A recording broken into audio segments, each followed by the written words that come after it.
Hello and welcome to the Racial Equity webinar series. I'm Kinkini Banerjee, the Senior Coalition Relations Manager at USBC, and I'm so glad to have you join us for this session. This bi-monthly series was launched with funding from the W.K. Kellogg Foundation as part of USBC's efforts to create and model a culture of inclusion, diversity, and equity.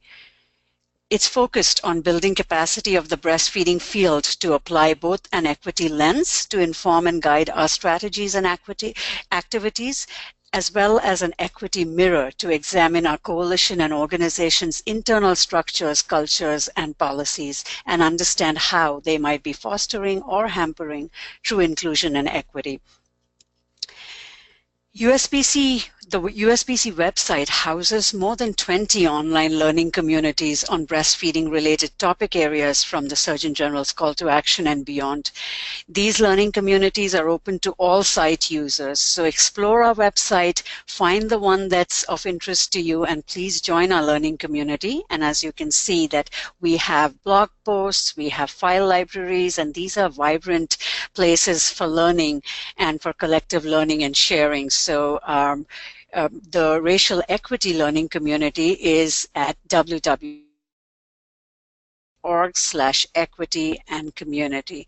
And this is where you see, if you go to our website, click on the tab which says News and Info, and it'll open up you'll see a link for learning communities. Click on that and it'll take you to all the different learning communities that we have.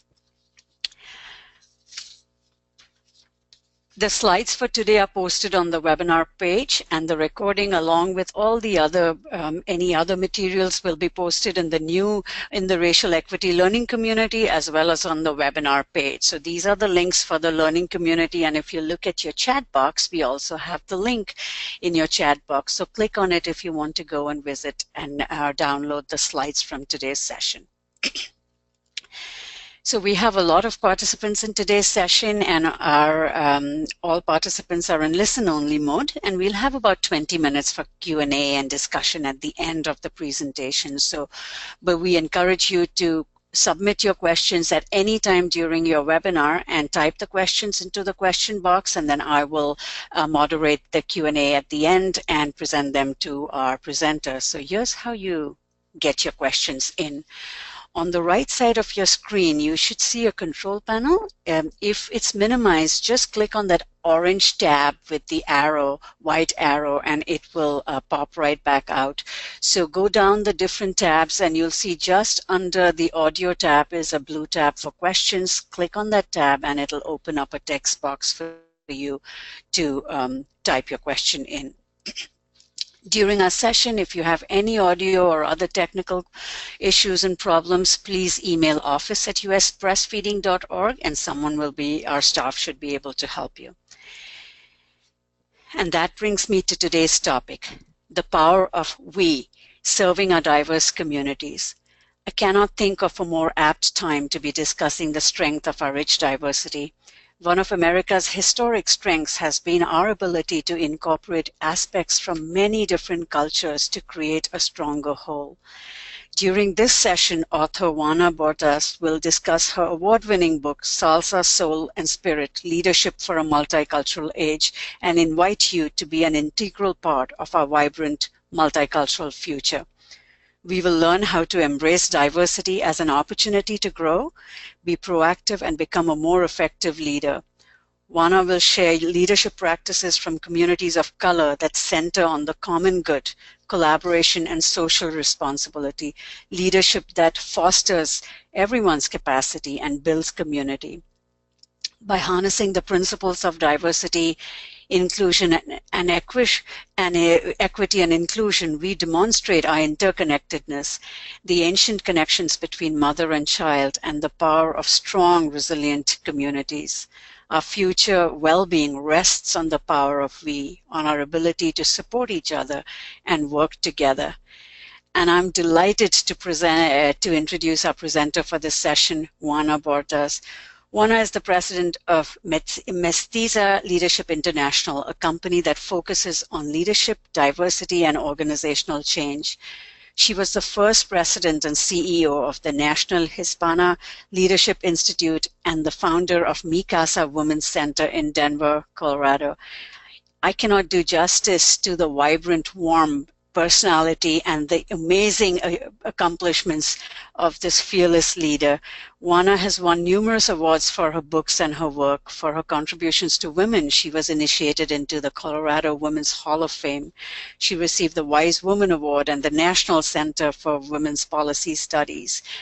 Her book, Salsa, Soul and Spirit, Leadership for a Multicultural Age, won the 2008 International Latino Book Award for Best Leadership Business Book. And it puts forth a social responsible model that resonates with our country's growing diversity. It's such an honor to have Ms. Bordas share with us on an issue that's so vital in our work with women and families. We're especially grateful for her generosity in making the time for us today, despite her Thanksgiving travel plans, which will have her heading to the airport immediately after this session. So with that, I'm going to turn it over to Juana. Over to you. Welcome. I wanted to start just saying that I am a mother of 3 daughters. And my first daughter was born in 1969, a time when the work that you're doing today was so important, because when I told my mother, who is an indigenous person, that I was going to be breastfeeding, she had this experience in her own country, because we're Nicaraguan, that there was a lot of publicity done about not breastfeeding your children. And so even back then, there was this great wave of really corporations looking at how women could use bottles and feed that way. And so we've made a lot of progress through the women's movement. But as I speak today, I want to really encourage all of you to understand that it is only by us working together, by women bringing these issues, by taking our power, and really understanding that this is an ancient thing and the best thing we can do for our children, that your work is going to actually entail political work as the work that communities of colors have done. All right, so the first thing I want to talk about is all the different reasons, and regardless of the recent election and some of the things that went on, we have had so many changes in our society, including our demographic changes, globalization, the fact that we live in a democracy and our traditions in a democracy speak to equity, to pluralism, to the common good. The values that we have as a nation, the ones that we were founded on, drive a diversity, and that diversity, as Martin Luther King said, is the promise of America. There's also today, when I first started college, my university, the University of Florida, was not integrated. And so we have this legacy of civil rights where our society has become more and more diverse with women, people of color, people from different countries. And today we have a cadre of educated people that come from different communities. When I first started college, women were not the majority of people in colleges, but they are today. So we're standing on a legacy, a sort of a paradigm shift that's taking place to move towards our multicultural society. Next slide. Certainly the election of Barack Obama and said that we are in a place in our society now where the different positions of people are now open all the way up to the highest levels of our society.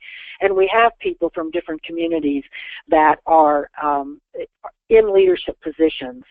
We also know that millennials, 40% of millennials are children of color or people of color. 5% are multicultural, and the fastest growing identity among millennials is multicultural. And so we're seeing this wave, and paradigm shifts take a long time. Women will have the vote for 97 years now, and in 3 years, 100 years. And it's taken 100 years to move women's leadership forward. And so we know that the shift that we're going through, that by 2050 we will be a multicultural nation.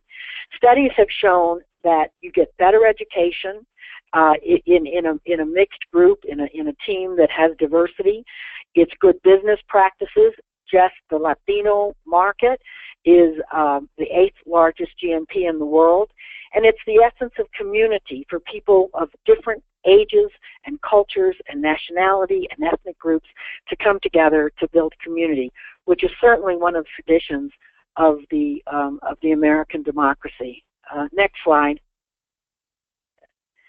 So we're going to talk about the three major groups in America today that I studied for multicultural leadership, and the first one is the Latino group, and I call this Salsa. And those of you who love salsa, which is, by the way, America's favorite condiment, know that there's all types of salsa, and that you can liquefy it or chop it up like pico de gallo, or you can have green salsa, red salsa. Salsa is a metaphor for diversity, and Latinos are diversity. They come from 22 different countries. They are a mixture between indigenous people and the Spanish, and they are spread across this hemisphere. But Latinos represent diversity because we are an ethnic group and not a race. And so we have white Latinos, black Latinos, Chino Latinos, we have Anglo Latinos, and so this idea of celebrating diversity comes out of the Latino community. I look at diversity as different groups giving us gifts, and one of the gifts Latinos give to America is that we love to work. Latinos consider work very dignified. That's one of the reasons they will put roofs in the searing sun. They'll work in fast food restaurants. They'll work in construction. If I have a job, I have dignity. I can support my family. But Latinos also invented the word fiesta. They enjoy life. One of the principles of Latino leadership is celebrating life, celebrating success. And we have to have that balance between work and life and enjoying life. And that's something that Americans, they're not the happiest people in the world, and that they are the most overworked people, other than the Japanese and some of our Asian brothers and sisters. And the third thing about the Latino community is that they have an extended sense of family. Their family is very open. You can be a madrina, a madrino, a compadre, a tia, a tío, a sobrino. You can become part of the family, but it also means real family, that you have to be trustworthy, loyal, and caring for others. It's not this family values ideas, and then you don't really take care of those around you. You don't really build and contribute to community. Go ahead. I'm going to see if I can do this. No, it's not doing it. Okay, the second one is the idea of soul, and you have to remember that Martin Luther King said, we have come to save the soul of America. And soul is an interesting concept to African Americans, because there was a great discussion when the Constitution was written as to whether African Americans had a soul, whether they were human. And they finally decided on 3/5 of a person for black men. And that was really a way to give the South some more political clout as well.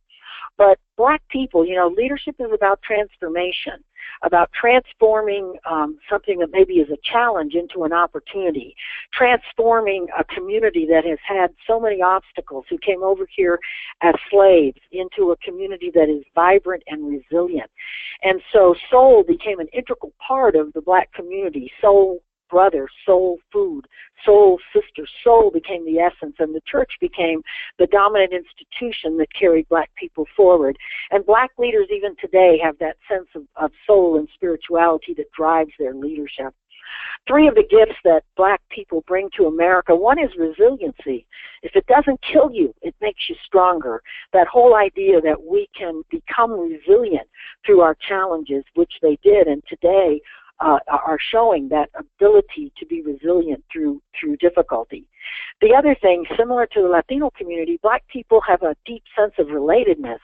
When there was slavery here, and if you read Frederick Douglass, The Life of a Slave, it was a common practice that in a year the children were taken away from the mother, and so black people don't know who their relatives were. And so they transformed that. They began to have this deep sense of identity, this deep sense of family. It takes a village to raise a child. If a child was brought to the slave quarters, it was taken care of as its own. And so this deep sense of relatedness, of community, of being of one culture, of being one family, of calling each other brothers and sisters and bro and cousin and aunties and tias, very similar to the Latino community, this deep sense of relatedness across the culture, certainly something that we need in our country today, that sense of connectedness. And finally, this idea of reconciliation that was so beautifully brought into the public domain by South Africa, the idea that we must forgive in order to move forward. Another transformative gift given by the African American community. Dr. Jim Joseph, that I interviewed for my book, one of the 100 top black leaders in America, said, I had to come out of the segregated South. He's 75 years old. I had to reach my hand out and say, let us work together, to the very people who had lynched my ancestors. But that sense of reconciliation and togetherness, another gift we get from the African American community. And it's so important as we move towards building our multicultural nation that we take the gifts and acknowledge the gifts that each culture has brought to us. Next slide. So from our Native American brothers and sisters, we get the concept of spirit. American Indians believed that all life was imbued with spirit. The two-legged, the buffalo, who represents abundance, the eagle that represents vision, that all of the animals and the trees and nature was imbued with the Great Spirit, and that we had to respect all life. Another thing that we get from our American Indian brothers and sisters is this deep sense of identity, that when you meet one of them, they say, I'm a Cherokee, a Sioux, a Lakota, I'm an Arapaho. The fact that 500 years later, that sense of identity of tribe, and that young people would be sent out on a vision quest to ask the question, who am I?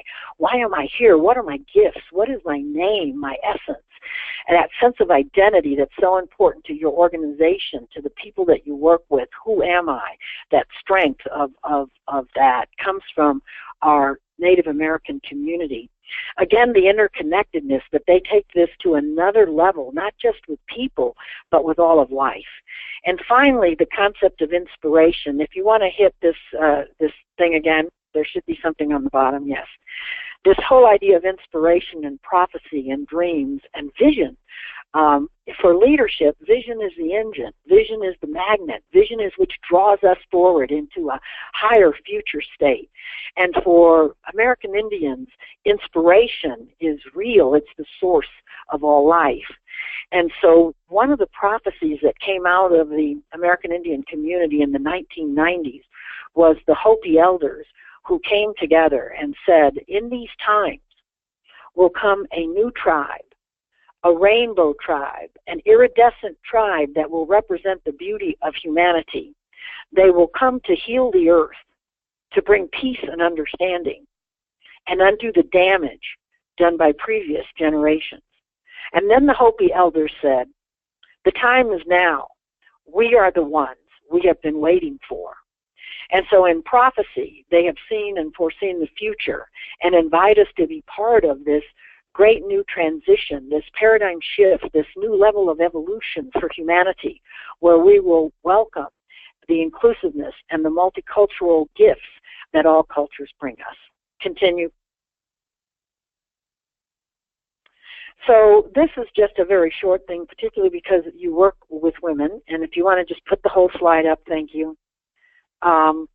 And that is that if you look at our society and you start thinking about shifts in our economy and our society, you know that in the 19th century we became an industrialized society, which really changed the communities, the rural communities, where people worked together and helped one another.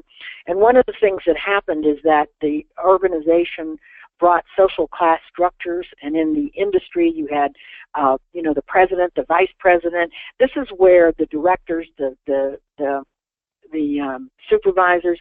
This is where we really began to develop this society where there was separation and differences.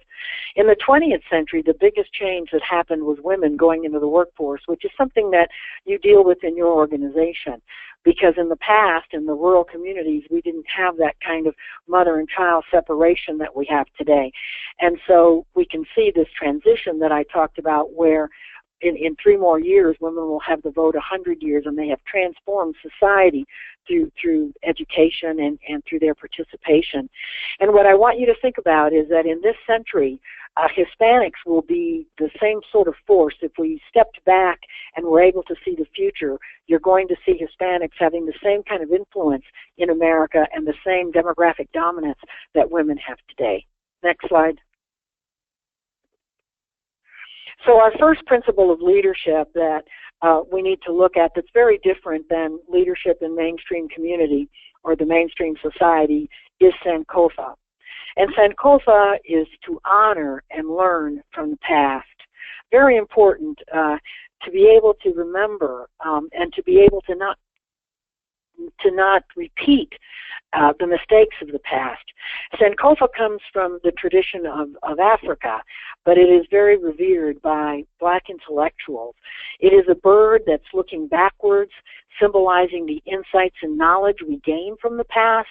It has an egg in its mouth representing the future, and it is looking back and inviting us to bring forward the meaningful, the useful, to understand that the past is a pathway to understanding, that we cannot create the future if we do not build on that past. And that's very important because our society doesn't do that. We're very oriented towards action, towards now, towards the future. And many times, particularly because of media today, there's sound bites, and we forget things that have happened 2 and 3 years before. Go ahead.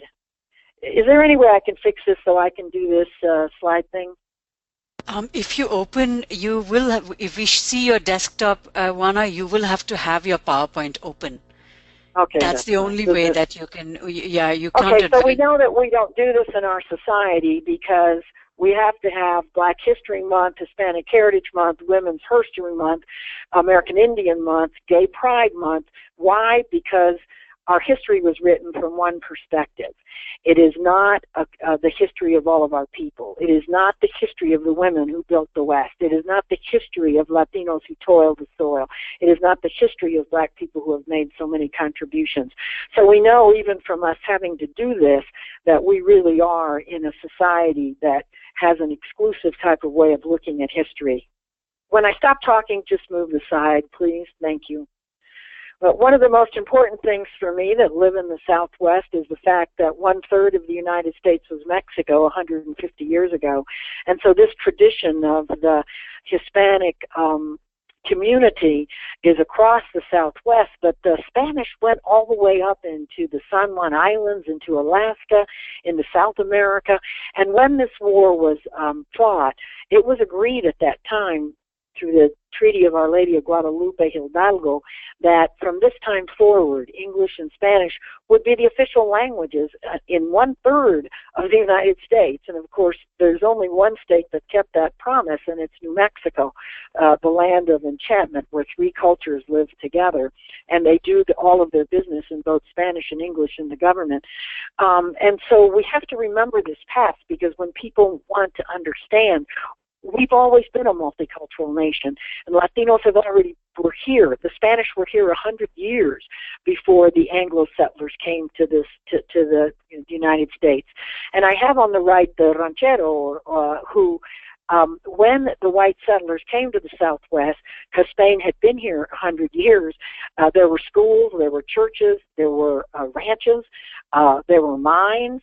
And so there was a whole tradition, and you can see that in the names of Colorado, which is the land where there's red, Nevada, the place where there's snow, which is nieve, Arizona, the place that it's arid. Even the names of our states and our cities reflect this tradition. And if you look at the Louisiana Purchase and how large that was, we've always been a multicultural nation.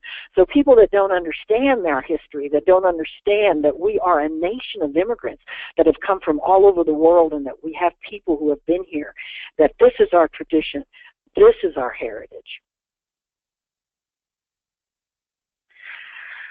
So I like to look at this as sort of, if you live in the Southwest where it's very arid, there are 2 great trees. One is the cottonwood, which is on your left, and the other one is the great ponderosa or ponderosa. And when you look at these two trees, you have to understand that their roots are what hold them firm. Their roots are what nourish them. Their roots are what give them life. And so too for us, even though we can't see our roots nourish us. They give us identity. They hold us firm. They give us our values. They tell us, what is good and what we should do with our lives. So go ahead. So I want to tell you a little bit about my own roots, because when I work with people and when you work with your people, the way to really understand who a person is to understand who their parents are, where they came from, what are their values. And I really believe that we have survived and thrived because of the people who came before us. So that is a picture of my mother, Maria, and 6 of her 8 children. I'm the little girl on the right. As we were about to board a banana boat in Cabo Gracias in Nicaragua to come to the promised land, to come to the land of opportunity. And the reason it's so important to understand your roots is because I did not understand when I was small that my mother was a great leader, that she had a vision, that she gave up everything, her culture, her family, her country, the respect that people had for her where she came from. She came here in her 40s with a 5th grade education and went to the Catholic Church and said to the priest, I can cook, I can clean, I can take care of children. Such great humility and such an ability to say, I've come here to help my children to get an education. Can you give me a job? And so my mother, cooking and cleaning in the school lunchrooms, serving food, made sure that all of her children could get a good education. And when I was growing up, I was embarrassed by my status. I was low income. I was a Hispanic girl growing up in the 40s and 50s. My parents didn't speak right. And I did not understand at that time, and that's why reflection and looking at your past and integrating all this is so important to leadership and to people to have their identity and power, because it is only in integrating our past and understanding who we are that we can really be the powerful people that we were born to be. And so my mother really set the example for me of the type of person who thought about the future, who had a vision, who had determination, who had stamina, and who showed me this is the way you make a difference in people's lives. And her children went on. I was the first one in my family to get an education, but her children and her grandchildren have gone on. My niece has a PhD in chemistry. Her great-great-grandson has a PhD in nuclear physics. All of my 3 daughters always knew they were going to college and now have advanced degrees. This is what the vision and the stamina of immigrant people can bring our country. And so I ask you to really do that kind of work, not only with yourself and your children, but with the people that you work with, to really help them understand who are they. Just like the Indians say, I'm a Cherokee. Well, who are you? What is your tribe? Where did you come from? What is your story? And how important are our stories in weaving community and weaving shared understanding? What are the positive traits we inherited from our family, and how do we bring those forward into our work, into our leadership, into the people that we serve? And so the next slide, please, all of the leadership programs that I start begin, all of the groups that I work with begin with building a shared history, with sharing who we are. Because you see, 1 generation ago, we would have known each other's grandparents. We would have come from intact communities. But today, we are charged as leaders. We are charged as those who want to create a good society or move the respect of women and their ability to be with their children forward. We do that through creating a common history and by talking about where we came from. This is particularly powerful in groups because then people begin to understand each other. And I've had people come to me and say, I worked with this person, or I was with this person for many years and never really knew who they were until we talked about our history. Next slide. And so go ahead and put the whole slide up. And so I really believe that the work that you are doing builds on the concept of Sankofa, builds on the concept of never forgetting our past, builds on the concept that it is our indigenous people, our tribes that have brought us forward, who have brought us to where we are today. And we cannot forget the power of that. And we cannot forget the power of the bonding between mother and child. And we cannot, we have to bring that forward today. And looking at our indigenous roots, and Kolfa says, remember the past, bring forth that which is meaningful. Learn from the past. And certainly the work that you're doing can be connected. Now, in communities of color, you have to remember who you are. Forgetting who you are, that, is like a biblical, it's in biblical importance, that whole idea of where did you come from, who is your ancestry, and how do we carry the goodness of that forward.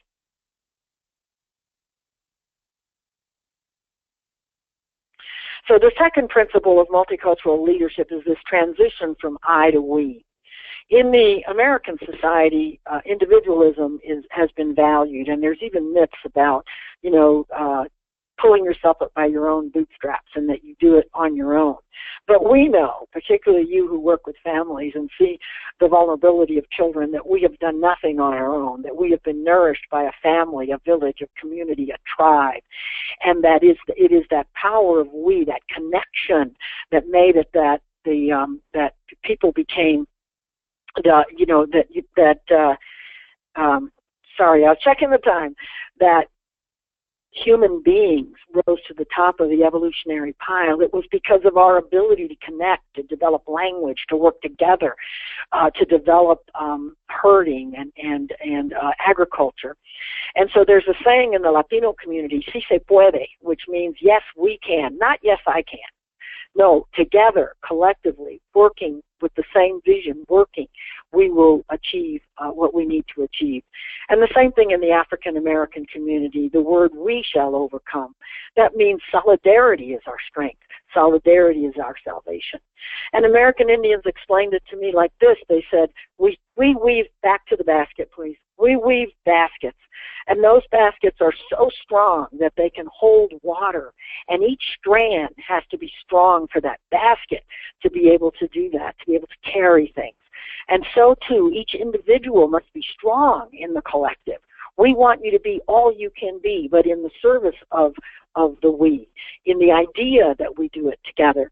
So it's not a dichotomy, I and we. It is, you can be powerful, yes, but always with the idea that we are here to advance and to serve the collective. Ada Deer is an interesting woman. She grew up on the Menominee Reservation in northern Wisconsin, and I interviewed all these people for my book, so their wisdom is contained there. She grew up on the banks of a river in the Menominee Reservation, no electricity, no running water, but the tribe recognized that she liked to read, and she was a kind of a serious student, and so in the tradition of the collective, they would send one person every year to the University of Wisconsin to be educated. And so Ada was chosen. And so she went to the University of Wisconsin, later became the head of Indian programs there, became one of the professors in the Masters of Social Work program. But more than that, she went back to her tribe and became the first woman to lead the Menominee Nation. And so it is that idea that we invest in each other so that we may give back to advance the collective that comes out of the power of we.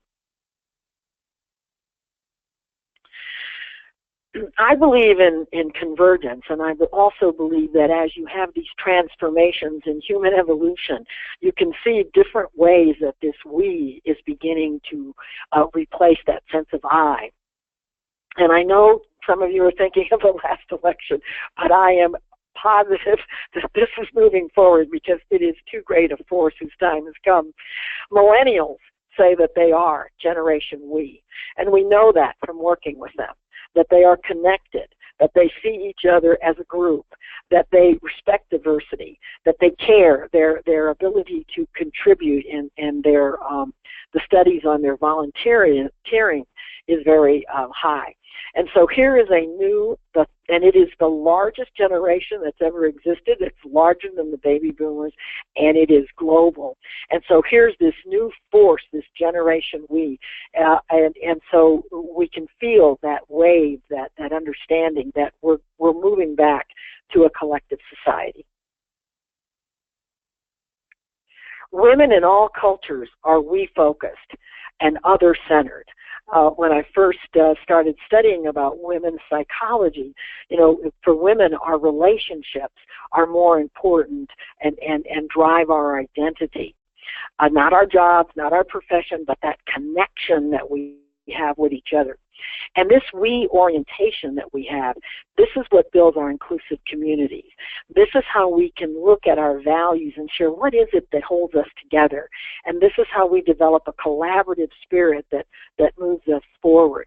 So in your work with women, you can see that the idea of us doing this together is one of the strongest values that we have as women. So usually when I'm working with a group, we do these different ways of understanding the power of we from many cultures, and it's really fun because we do this with each other. So I want to give you a few of these.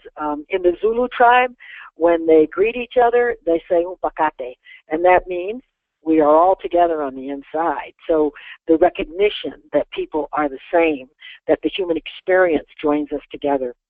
In the Nahuatl tribe, which is the main tribe that comes out of Mexico, many Mexican Americans have this heritage of the Nahuatl tribe. And when they greet each other, they say, Wakatli, we are brothers and kin.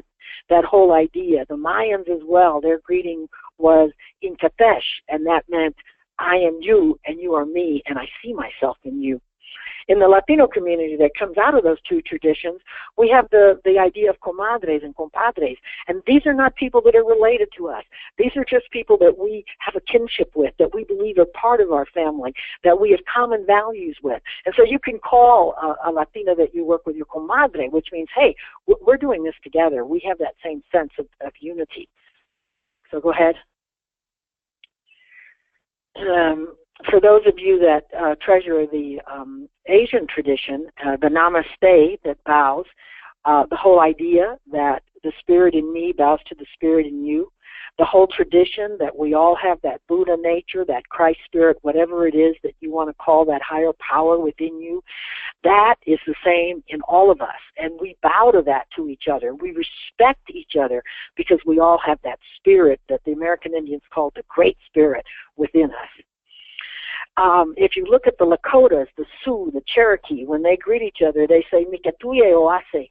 And what I want you to get is that when you greet people like that where you work, in your families, in your communities, you are saying we are related, we are relatives. And that gives you a whole different way of looking at it. Like Ada Deer said, when you have that sense of we, you take care of each other. And finally, from my own tradition, in the Caribbean coast of Nicaragua, the Mestizo Indians, when they greet each other, they say, Kumpia Kume, we are one heart. And that beautiful saying, we are one heart, we are united. This has been traditional. This is a Sankofa thing. Traditionally in communities, people saw each other as related, and people understood that they would only survive and thrive if they supported each other. So I believe that your work in what you are doing is sustaining that we. That part of what happened when, there was this backlash against women breastfeeding and not an understanding of how important it was, is that part of that human connection was broken. And that part of what we have to do through Sankofa, through understanding that connection, is to sustain that, because it is only through that ability that we will continue to thrive and evolve as a species and as a community. So part of your work is sustaining the we that communities of color believe is the essence of how we have survived.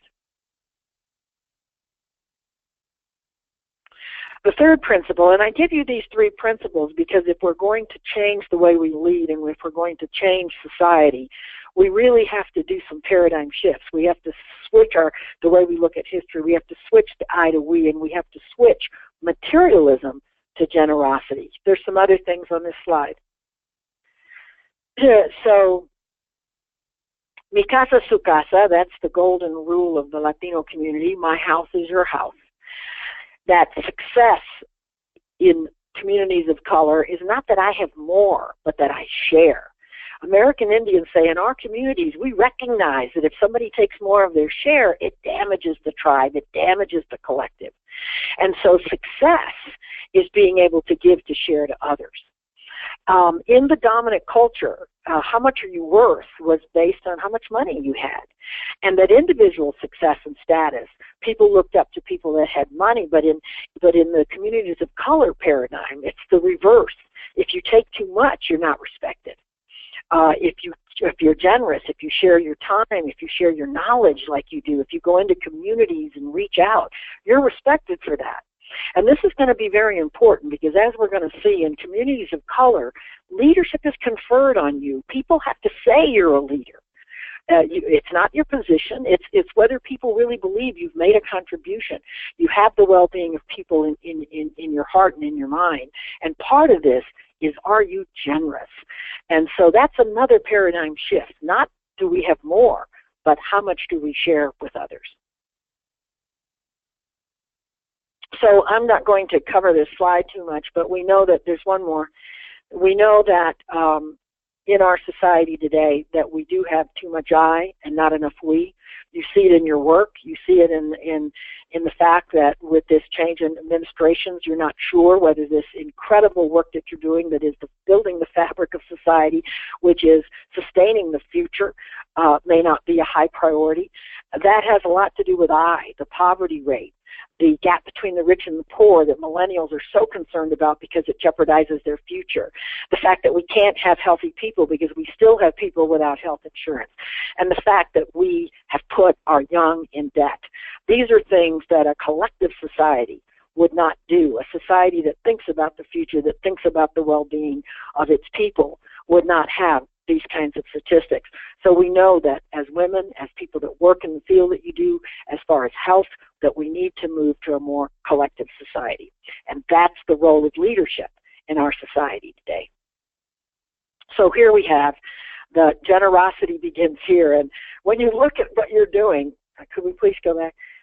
When you look at what you're doing, certainly that bond between mother and child gives that message of generosity, gives that message of being taken care of, gives that message of connection, gives that message of good health, gives that message of well-being. And so the work that you do is really fashioned on some of the principles that have sustained communities of color for 500 years.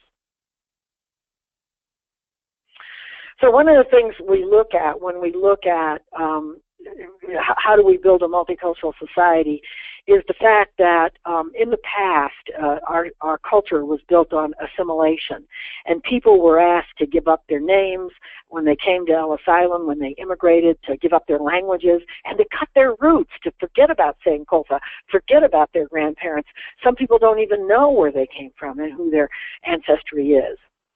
By the way, do your DNA. It's fabulous as far as being able to reconnect with where you came from. Acculturation, which is what has happened with communities of color, and you all can trust me. You know, I have degrees from dominant culture organizations. I understand how to operate in the dominant cultural system, but I also am acculturated. I understand my own culture. I understand the woman's culture. I understand the culture of many of the people that I've worked with, many who are members of my family now. And acculturation is the skill you need in the multicultural age. Acculturation means we learn from these cultures. That's why I went through Salsa, Soul, and Spirit. We learn from them. We borrow from them. We have blended patterns that make us all stronger and more able to lead. There's one more thing on this slide. And so I like to say it's never too late to acculturate. And I know that from my own background, because when I finished college, I joined the Peace Corps. I went to South America at a time when Hispanics weren't even declared a minority, at a time when I had never had a Latino teacher or seen a Latino business person or a Hispanic working in a nice store. I went to South America and saw the greatness of my culture. I relearned my language, which I was not allowed to speak in schools when I was young, and I embraced my culture. You can always go back home. You can always acculturate. One year, I went to every different church I could find so I could understand the Muslims, I could understand the Buddhists, I could understand the Greek Orthodox. It is the challenge to become a multicultural person today, and that allows you to acculturate and gives you the skills you need to be effective with all the people, all the different people that you wish to serve. Oh, find diversity partners. If we can go back to that again, please. Find diversity partners is a great thing that has worked with people that I've worked with, and that is you have to reach out. Becoming multicultural is a proactive, and proactivity is one of the main things leaders do, is that they reach out. And so one of the things is, as you look at your own background, as you look at your own culture, who do you need to reach out to? What kind of a diversity partner can you find where you can share your culture, learn from each other, go to different events, and really participate in that? And I've had people just have such wonderful experiences when they reach out. And most of you have heard about the book, Why Are All the Black Children Sitting Together in the School Lunchroom? It is human nature to go to your own kind. It is still that tribal thing that we have that draws us to those that are like us. And yet today, in the multicultural age, today we need to reach out to those that are different than us and to find those partners that can help us expand our multicultural IQ. Again, looking at what I like to call convergence. Today, leadership is transforming from an I orientation, which is what came out of the industrial society, came out of the military in the 40s and 50s, where there was this social segregation, which we talked about, where leadership was by the few, and in factories and so forth, people followed orders. Our school systems are still set up in the industrial model, where people are looking to someone else rather than doing what you do in a we culture, which is work together in collaboration to find the solutions to the issues that you face. This type of leadership is the type of leadership we need today because of the rapid change that we deal with. Even if the leader is really smart, they don't have all the answers because there's too much complexity, because most of the problems that we need to solve are ambiguous. There's no right and wrong answer. The answers are to be found in the collective wisdom of the people that deal with these issues. And so leadership has moved to a we orientation, where the role of the leader is to support and to grow other leaders and other people's potential, where the environment and the economy has changed from an industrial to one that's service, one that's communication, technology, education. And so people need to be able to think for themselves to function in this new economy. The other thing is the diversity that we have. One size does not fit all anymore. So how do you learn leadership that really resonates with the great diversity that we have in our society today? So we're seeing this transformation from I to we in our leadership and effectiveness in these times. And this is just showing how the transformation is more circular now. It's people working together. This is a group of young Latinas. And let me give you an example of the type of problems that you need to do collectively. How do we serve our clients better? How do we promote our clients as supporters of what we do? Because I'm going to talk to you about that. Every single person that you work with should be a supporter of your organization and should work to make sure that other women have this opportunity. How do you do more with less? What do we do with our budget? That's a collectivist or something that we discuss together. How can we build a stronger identity for our organization? All of these problems that we face today cannot be solved by an individual. Yes, if you have a crisis, you might want to have some hands-on leadership. But if you continue in that way, you don't grow the organizational and leadership capacity of the very people that make up your organizations.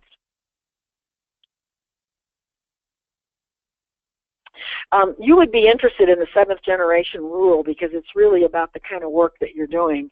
It comes from the Iroquois Indians, and they said that every great leader in every decision considers the impact of their decisions on their children, their children's children, their children's children's children, and unto 7 generations, that the role of the leader is to preserve the future, that the role of the leader is to take care of the children, that the role of the leader is to ensure that we evolve and move forward as a community and as a nation.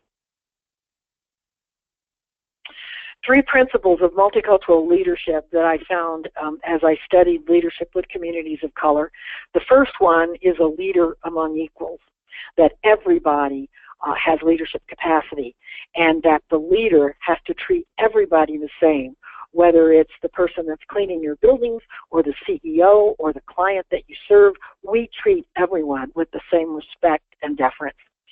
The second one, which is so important, is taking leadership out of the individualistic realm and putting it in the societal realm, that we are here to guard the public values that we hold dear, the values of community, the values of the common good, the value of pluralism, the value of justice, the value, all these values that we have embedded, not only in our Constitution, but in our nation.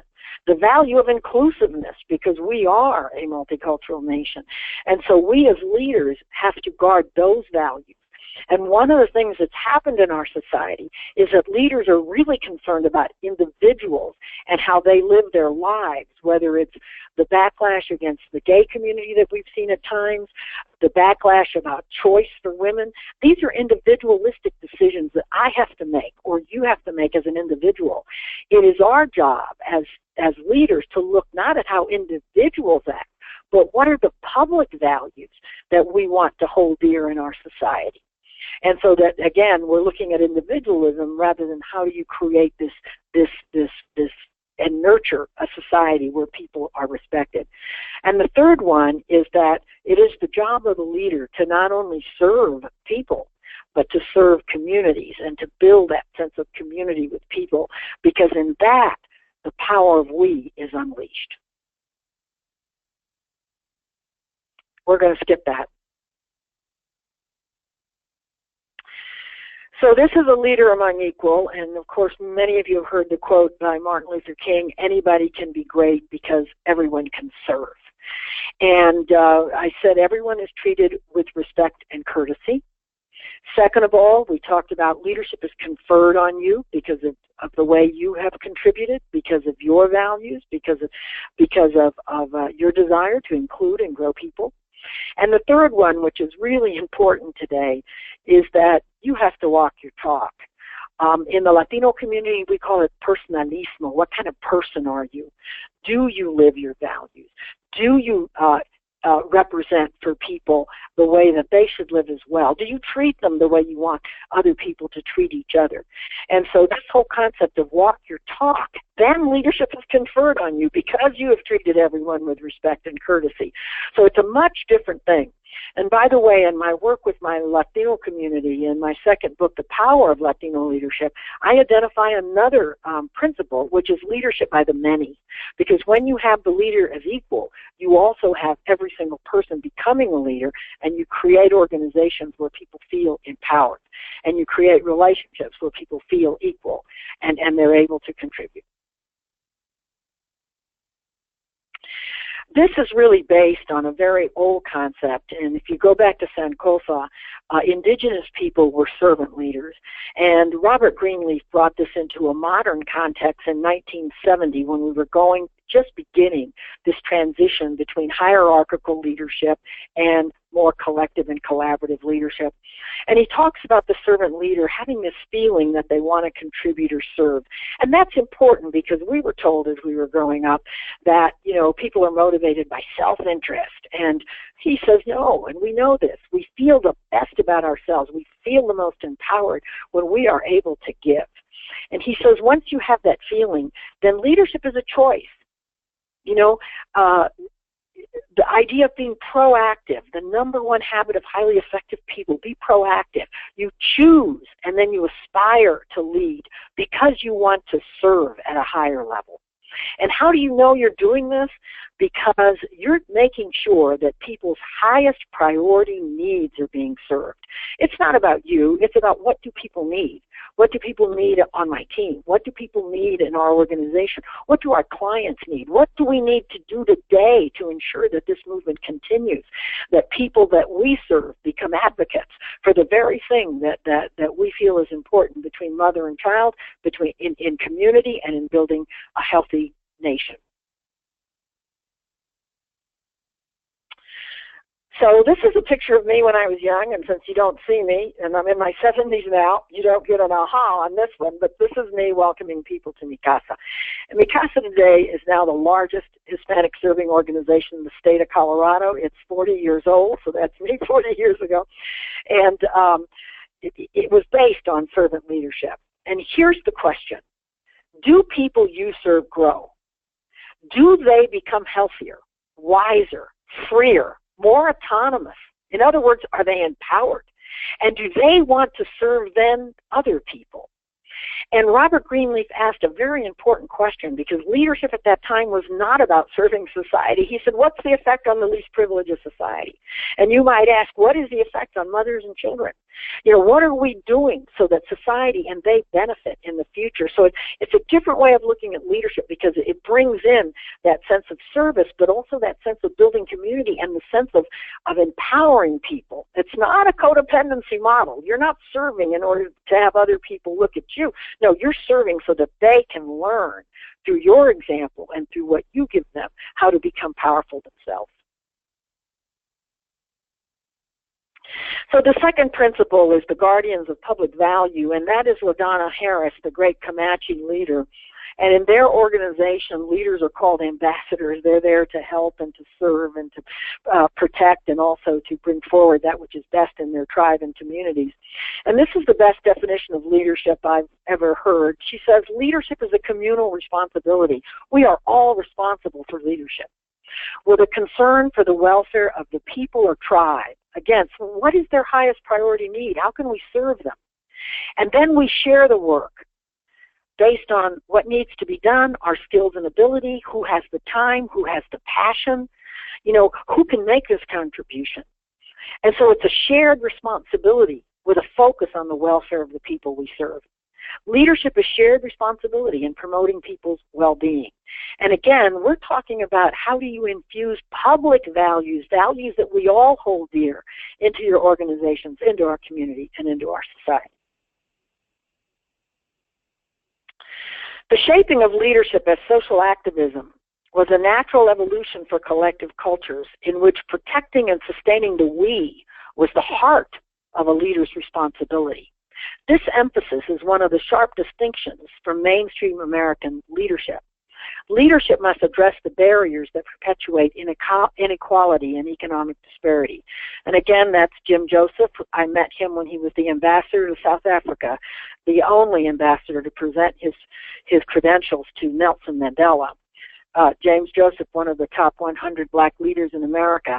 And he's trying to explain that our leadership that has come out of community of color was based on civil rights. It was based on representing people that were in the margins. It was based on protecting people who had been slaves, who had been colonized in the Southwest.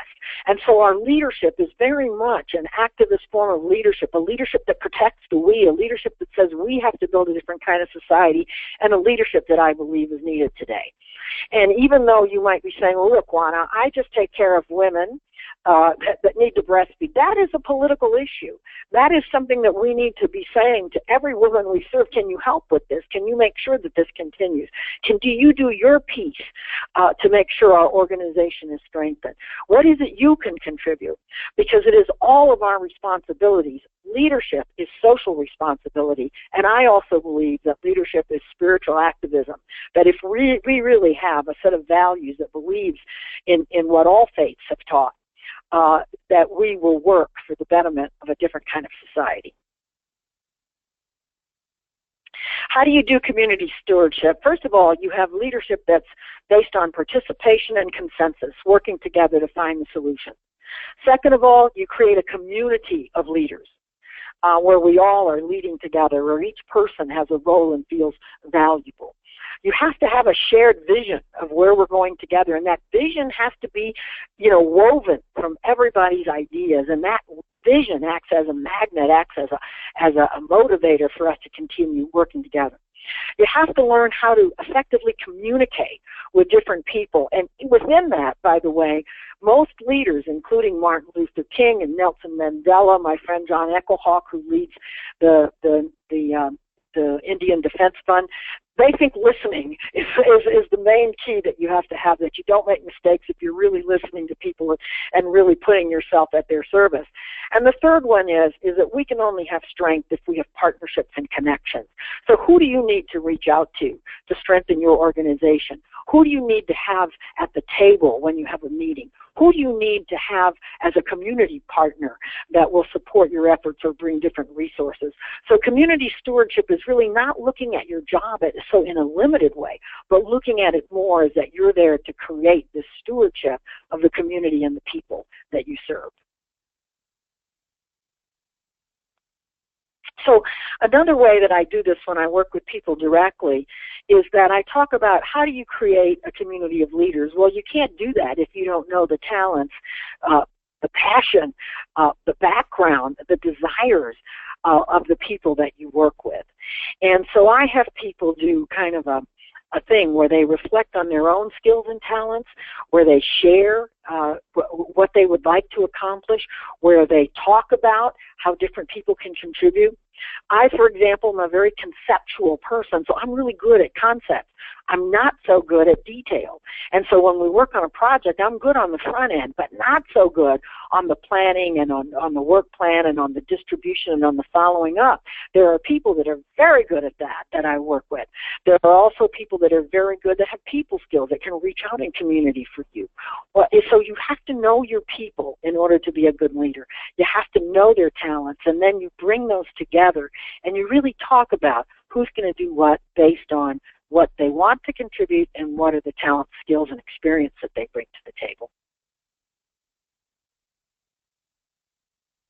So we're going to do a little learning and review here before we open it up to questions. There are many forces shaping our multicultural age. And again, you know, we just had an election where multicultural age was not on the platform. I think those of us that work in this field, those of us that are committed to creating this compassionate and good society that Martin Luther King talked about, that Cesar Chavez talked about, that we have to remember that this is a long haul, that we will be working on this for the rest of our lives. We believe that differences add value and that diversity is an asset, and that diversity offers all of us an opportunity to learn and grow, to expand our consciousness, to become more of who we are. We also believe that we must understand our own history and culture to value others, and that we must acknowledge and celebrate the culture of all the people, the history of all the people that make up our nation. And that is so important because it's our foundation that nourishes us. It's our roots that give us meaning.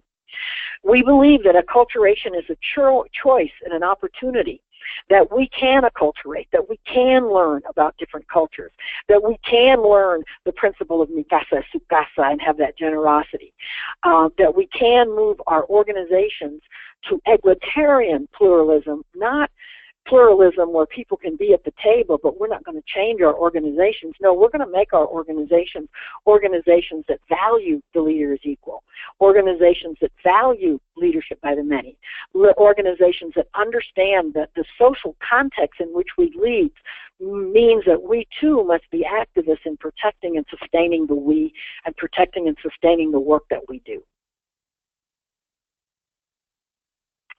We also believe that through finding diversity partners and reaching out to people that are different than us, that allows us to become multicultural and to become more acculturated.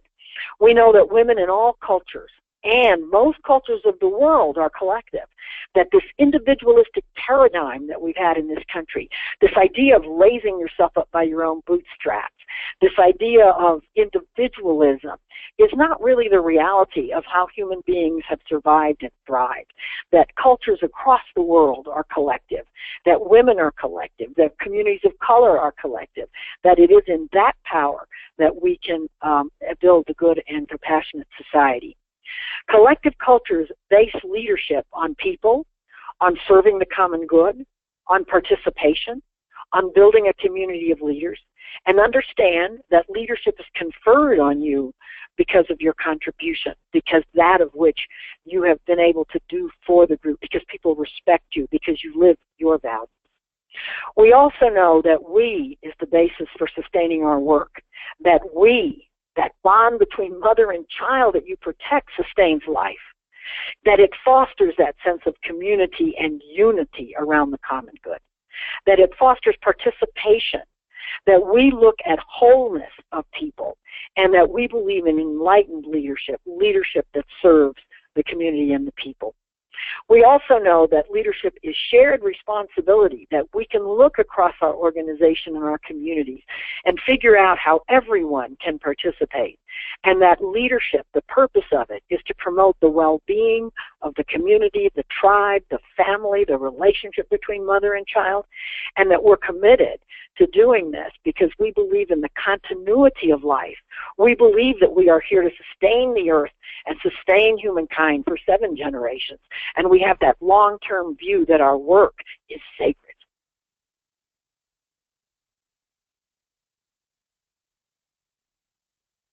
And next slide, please.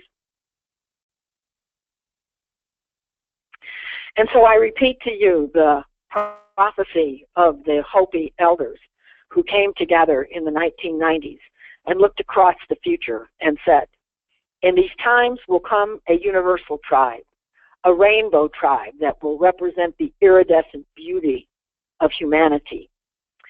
They will heal the earth, bring peace and understanding, and undo the damage done by previous generations.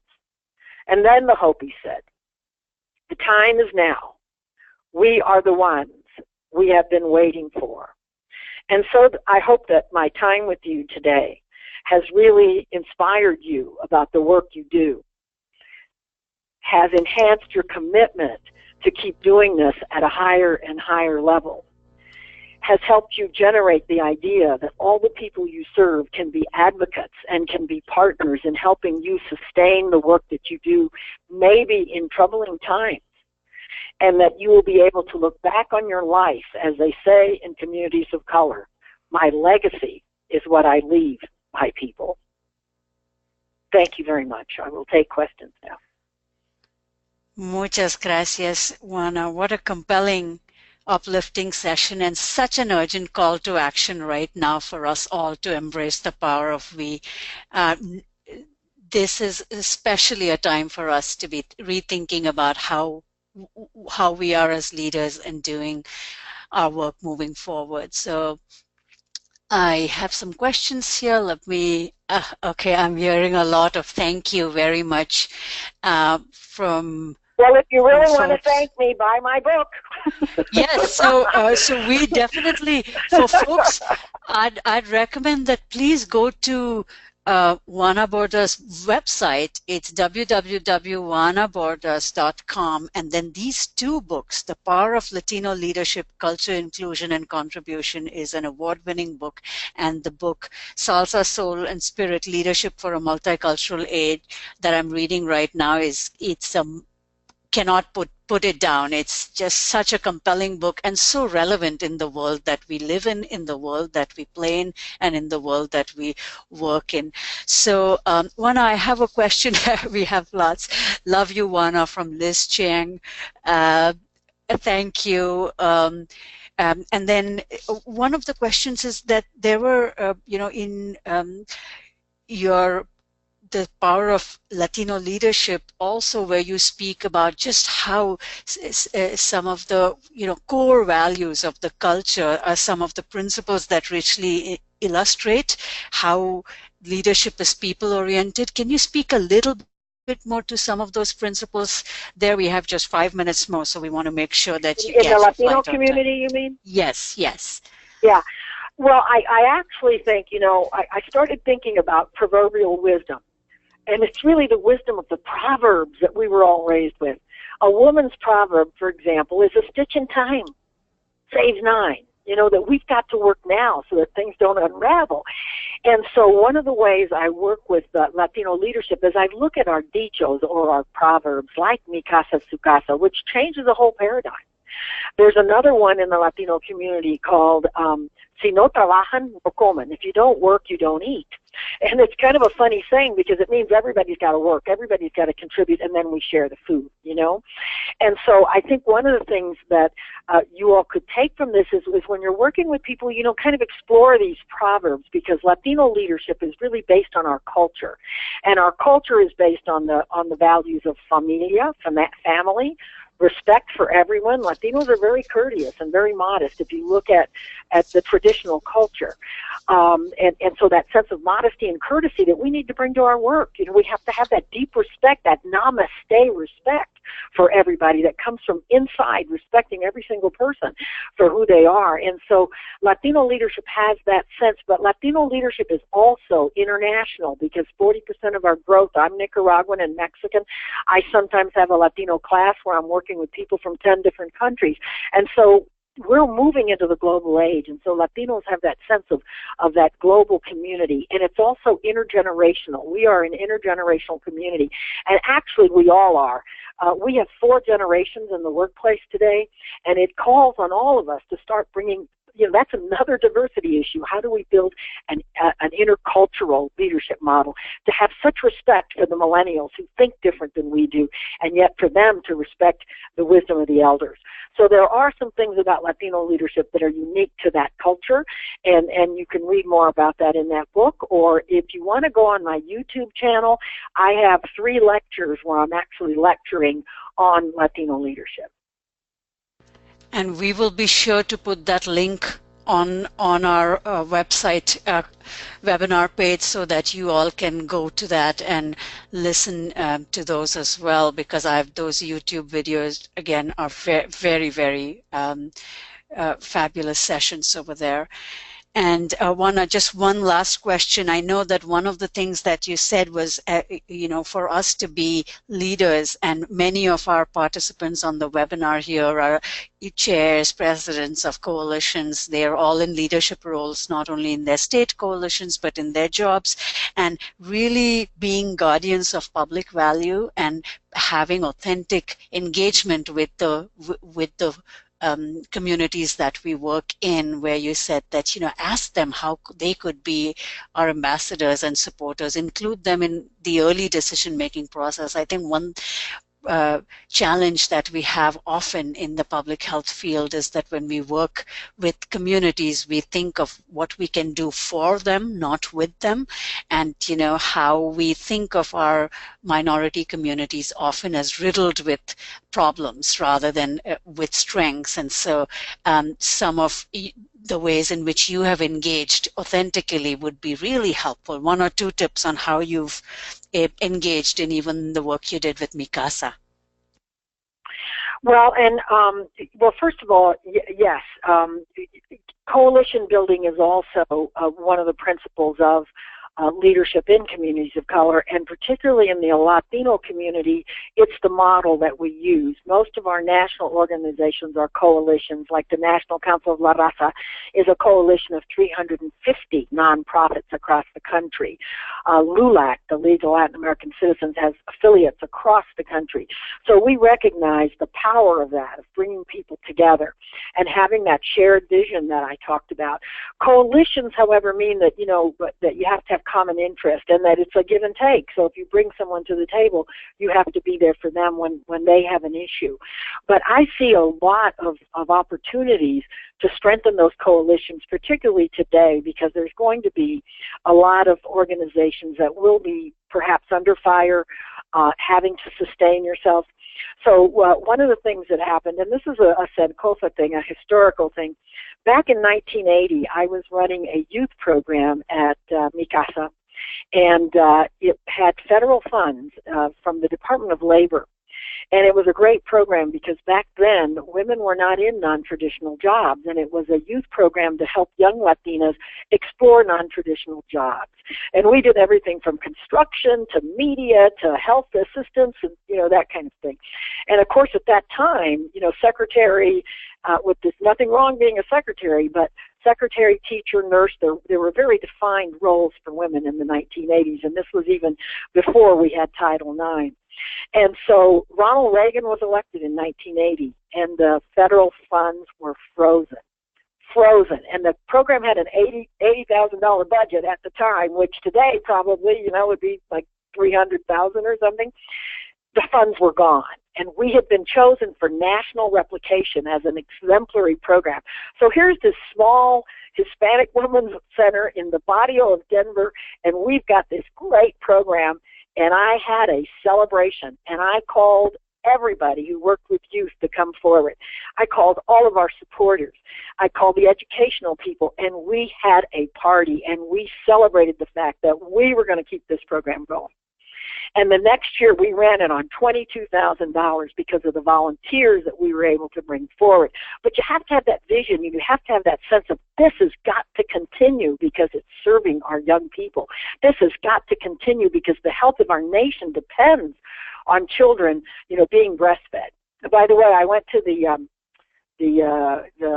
what's it called, the place where you get all your herbs and medicine, and they have a new thing, and it's because people are having a lot of trouble with their stomachs because they weren't breastfed, and it's showing up today, and they have a colostrum that you take in order to and this is off target, but I just want you to know that your work affects the generations that come forward. And that whole group that didn't get breastfeed are now having issues with their stomach and their bowels because they don't have the right kind of things growing in their stomach. I'll just leave it there because I don't know. But anyway, so here we are. We have this huge party. We run it on $22,000. I even got an intern to come forward who was at Harvard University, and she says, I want to work with this program this summer. I said, I can't pay you very much. She said, I'll do it anyway. I'll get another job. That's the kind of excitement that was around this, don't let them get you down. We're going to make this happen. And the program continued, and the intern went on to she is now one of our supporters working with a new organization I'm starting, the Latino Leadership Alliance. She is now the head of the Time Warner Foundation. Some of our people have gone on to do incredible things, and they're still supporters, and that's important. Keep your people, make sure that you send them updates, make sure that you invite them to things, keep them informed. And so this coalition included educators, it included foundations, it included our own constituents that helped and volunteered, and it continued it had our board. And so that whole idea of building a coalition around a shared vision and really making your statement about what you're doing so compelling that people want to contribute and be part of it. Painting that brush so brightly that it has to do with the future of America, with the health of our country, with children being able to make their contribution, being able to study it and be part of our society. So really embracing your mission and your purpose at a level that it draws other people to work with you. Amen to that. Just a real call to action. One last, how can you explain the difference between acculturation versus appropriation to someone who is confused? Yes. Well, I think it's a hard thing. First of all, people make fun of me because I did do my DNA, and I found out that my people went through Mongolia when they came down, and so I went to Mongolia 2 summers ago with the sister cities to meet my relatives. You have to have that sense of all my relatives. It's a conscious thing, first of all, so that you're coming from that place of maybe purity and honesty, and again, the namaste, the idea that you respect every single human being. And you have to come from that place of intercultural communication where you're listening and you're learning. And so, it's that sense of intention that you work on with yourself first, that you want to learn from others and to share at a pretty deep level. And like I said, one year, I really have gone to different churches. I practice meditation. I have respect for the Muslims who sit down and pray 5 times a day. I wish I had that kind of discipline. And so that idea of respecting other cultures, and acculturation means borrowing from other cultures. I think we all borrow from the African American community their idea of civil rights, their idea of community action, their idea of fighting for what you believe in, that the women's movement was then built on, that the Hispanic movement was just built on, that sense of social activism that comes out of their community. We have borrowed that. We use that, and we need to respect and pay homage to them for all their work and all their sacrifice. And I'm glad that today the movies are coming forward, you know, where we can see that journey of African Americans. That's an acculturation. I also attend events of different communities, and I can tell you that sometimes as a Latina, I'll go to a black event and I'm the only one there. And you know, so you need to reach out, and you need to go, and you need to come with that open heart, willing to learn and willing to acculturate. You don't appropriate. You thank them for their contribution. You learn what you can, and that you share what you have. And people say I always share with them energy and vision, and you know, I think I get that from my mother, and I get that from the Hispanics who have worked so hard. We are only where we are today because of the relentless work, activism, and commitment of those who came before us. And I have that deep respect. And so people understand that I'm not there to appropriate. I'm there to share, to learn, to listen, and to become more of who I can be so that I may serve them and my community and our people and our future. Thank you so much, Juana. And again, and that brings us to the end of today's session. What an uplifting and one for us as we give thanks during this week. Our job, we have more work to do, to roll up our sleeves and do work. Thank you for all you do to improve the lives of women, of children and families, and happy Thanksgiving to you all. Very big thanks to Juana for this incredible session, and I look forward to us being together again for our next session. Thank you. Yeah, and from the bottom of my heart, thank you for what you do for our children. Thank you, Juana. Everybody.